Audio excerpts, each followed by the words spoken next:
जय श्री राम। नमस्कार।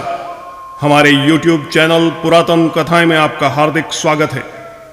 आज के इस भाग में हम आपको बताएंगे गंगा की उत्पत्ति तथा पृथ्वी पर आगमन की कथा और उसी में अंतर्निहित राजा सागर के अश्वमेघ यज्ञ की कथा।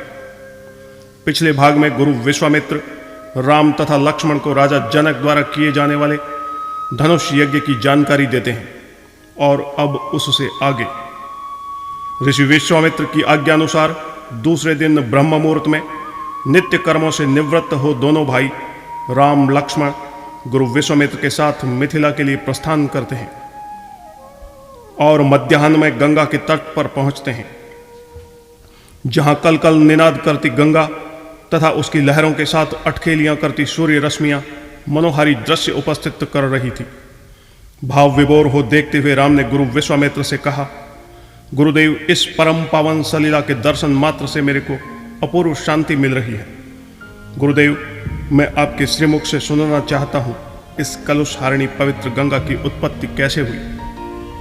राम की जिज्ञासा को शांत करने के लिए ऋषि विश्वामित्र ने इस प्रकार कथा सुनाना प्रारंभ किया।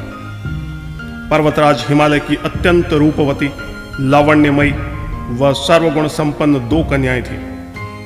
इन कन्याओं की माता सुमेरु पर्वत की पुत्री मैना थी। बड़ी कन्या का नाम गंगा तथा छोटी का नाम उमा था। गंगा अत्यंत प्रभावशाली देवीय गुणों से संपन्न थी। वह किसी बंधन को न स्वीकार कर मनमाने मार्गों पर विचरण करती थी।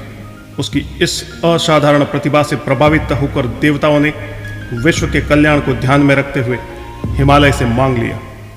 पर्वतराज की दूसरी कन्या उमा बड़ी तपस्विनी थी। उसने कठोर और असाधारण तप करके शिवजी को वर के रूप में प्राप्त किया। विश्वामित्र के इतना कहने पर राम ने कहा, हे भगवान, जब गंगा को देवता सुरलोक ले गए तो वह पृथ्वी पर कैसे अवतरित हुई? इसे त्रिपदगा क्यों कहते हैं? राम के इस प्रश्न का उत्तर देते हुए विश्वामित्र ने कहा, सुरलोक में विचरण करती गंगा की पृथ्वी पर आने की कथा सुनो। और कहने लगे, वत्स राम, तुम्हारे ही कुल में पूर्व काल में सगर नाम के एक राजा हुए थे। वे पुत्रहीन थे। सगर की पटरानी का नाम केशिनी था, जो विदर्भ के राजा की कन्या थी। केशिनी रूपवती, धर्मात्मा व पतिव्रता स्त्री थी। सगर की दूसरी पत्नी, जिसका नाम सुमति था, जो अरिष्ट नेमी की कन्या थी। राजा सगर अपनी रानियों को लेकर हिमालय के भृगु प्रस्रवण नामक क्षेत्र में गए और पुत्र प्राप्ति के लिए तपस्या करने लगे।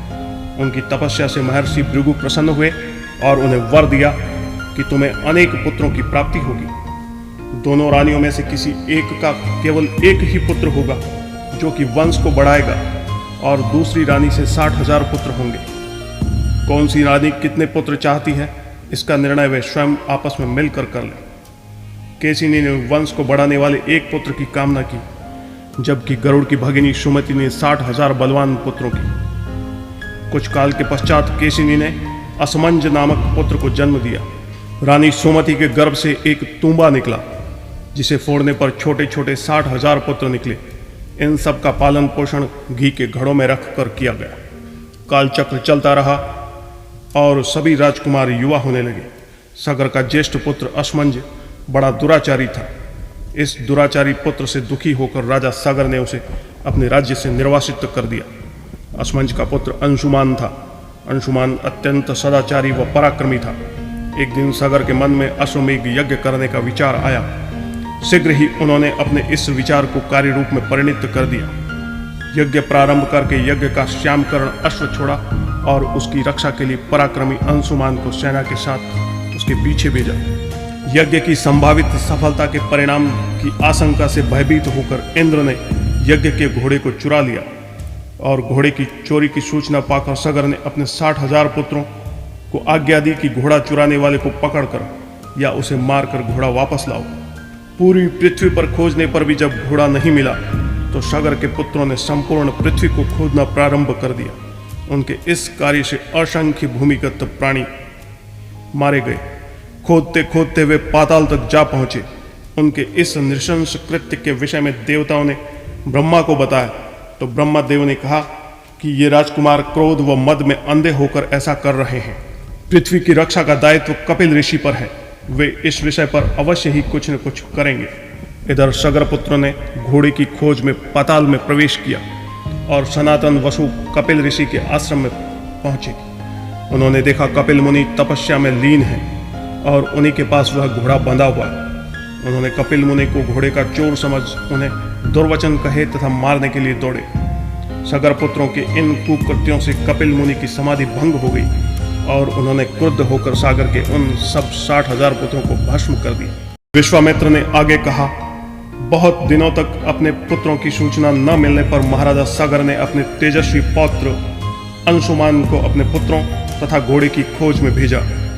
वीर अंशुमान शस्त्रास्त्रों से सुसज्जित होकर सागर के पुत्रों अर्थात अपने काकाओं द्वारा बनाए मार्ग से पाताल तक पहुंचा, जहां उसके 60,000 काकाओं के भस्मीभूत शरीरों की राख पड़ी थी और पास ही यज्ञ का घोड़ा बंधा हुआ था। अपने काकाओं के भस्मीभूत शरीरों को देखकर उसे अत्यंत क्षोभ हुआ। उसने उनका तर्पण करने के लिए जलाशय की खोज की, किंतु उसे कोई जलाशय नहीं दिखा। तभी अंशुमान की दृष्टि अपने चाचाओं के मामा अर्थात रानी सोमती के भाई गरुड़ पर पड़ी। उन्हें सादर प्रणाम करके अंशुमान ने पूछा, हे पितामह, मैं अपने काकाओं का तर्पण करना चाहता हूँ। समीप में कोई सरोवर हो तो कृपा करके बताइए। यदि आपको इनके विषय में कोई जानकारी हो तो वह भी बताइए। गरुड़ ने इंद्र के द्वारा घोड़ा चुराने से लेकर कपिल मुनि के शाप तक की संपूर्ण कथा अंशुमान को सुनाई और कहा कि ये सब अलौकिक शक्ति वाले दिव्य पुरुष के द्वारा भस्म किए गए हैं, अतः लौकिक जल द्वारा तर्पण करने से इनका उद्धार नहीं होगा। केवल हिमालय की ज्येष्ठ पुत्री गंगा के जल से तर्पण करने से ही इनका उद्धार होगा।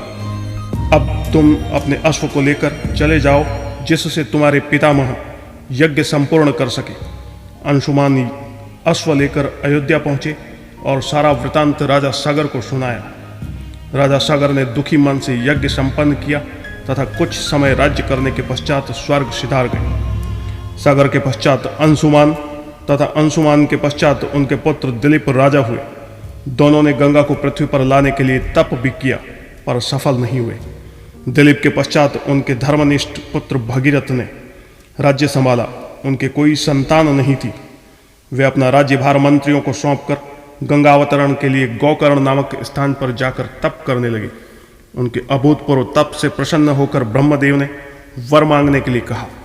भगीरथ ने कहा कि हे प्रभु, यदि आप मुझ पर प्रसन्न हैं तो मुझे यह वर दीजिए कि सागर के पुत्रों को मेरे प्रयत्नों से गंगा का जल प्राप्त हो, जिससे उनका उद्धार हो सके।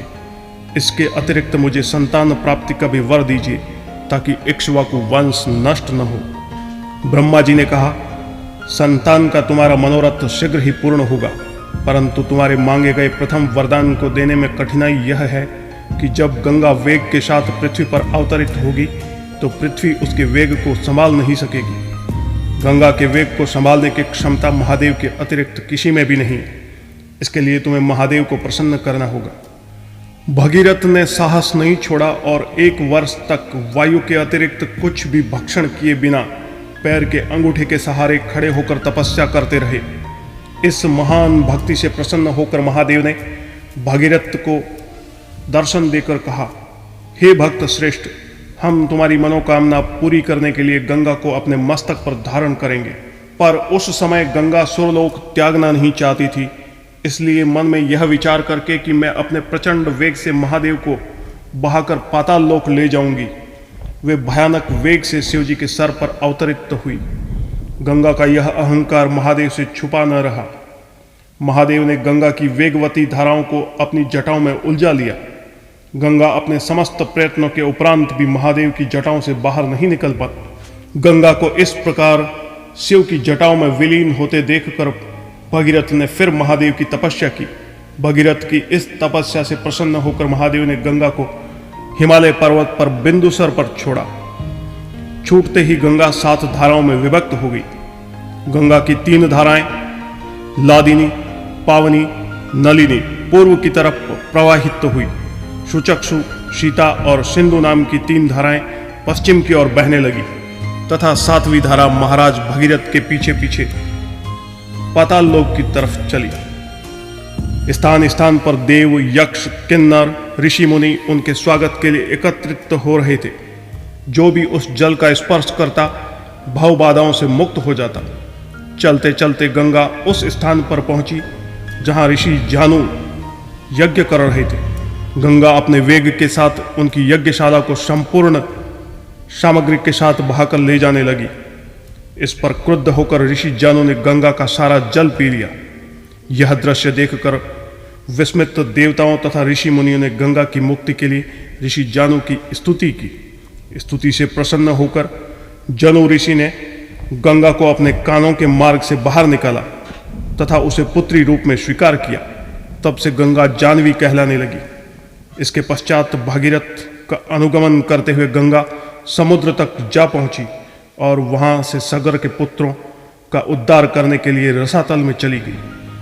उनके जल के स्पर्श से भस्मीभूत हुए सगर के पुत्र निष्पाप होकर स्वर्ग को गए।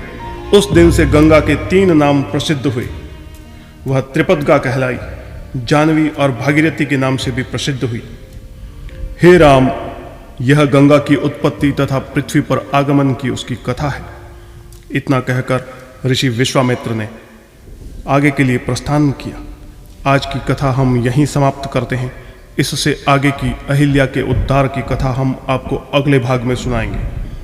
आपको हमारा आज का वीडियो कैसा लगा कमेंट्स बॉक्स में अवश्य लिखें और पसंद आया हो तो लाइक करना न भूलें। धन्यवाद।